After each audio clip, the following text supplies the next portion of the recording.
This is video from 1 year ago when Hurricane Helene ripped through Cocke County, one of the hardest hit areas in the state, as people gathered to try to figure out how to best respond to people in turmoil.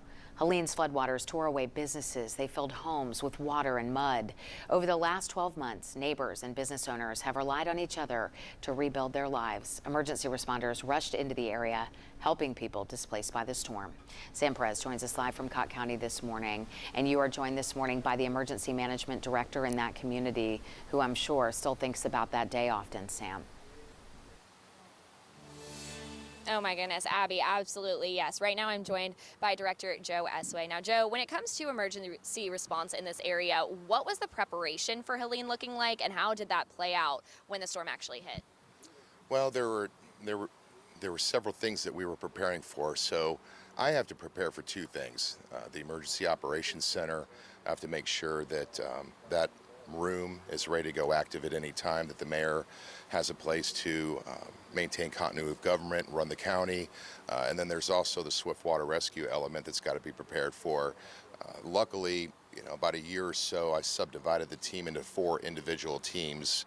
A Sierra team, a Whiskey team, and a Romeo team, assigned team leaders, and then last summer we added a dive team, Delta team right before. So I placed a lot of stress and a lot of burden, a lot of responsibility on those team leaders to prepare that gear and equipment and make sure everything is ready to roll out for a major event like that. So there's preparation really on a couple of different levels there. And then of course there's the communication with the sheriff, the city fire chief, and the police chief, and the county fire chief, and all the volunteer chiefs and the rescue squad captain, and making sure they know what their assignments are, and making sure they know where to be, and how to manage the event, from what their individual responsibilities are. So it's quite a bit of prep work.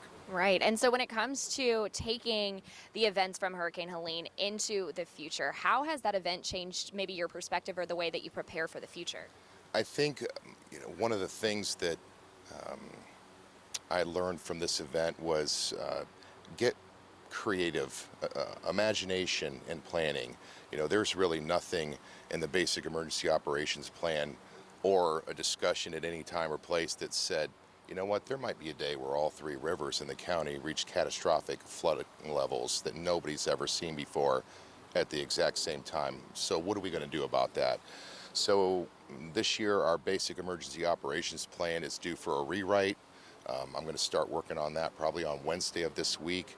And what we've learned through Helene will be implemented in the basic emergency operations plan. So essentially, I'm looking at the course of, if we had another Helene level event or something similar where, 2/3 of the county was involved in, what does a massive operation for that look like? But it's got to be a comprehensive plan. You've got to be able to pull pieces of that plan out for much smaller events. Like, we don't have evacuation route signs. That would be a piece of the plan that could be pulled for another plan for a wide range of emergencies, like an incident with the railway, or an interstate incident, or a natural event in one of the smaller parts of the county. So we'll be doing quite a bit of pre-planning as we move forward in the next probably 3 months. Absolutely. Well, a lot of work accomplished in this past year, a lot of work still left to be done. Thank you, Director Esway. We'll send it back to you now.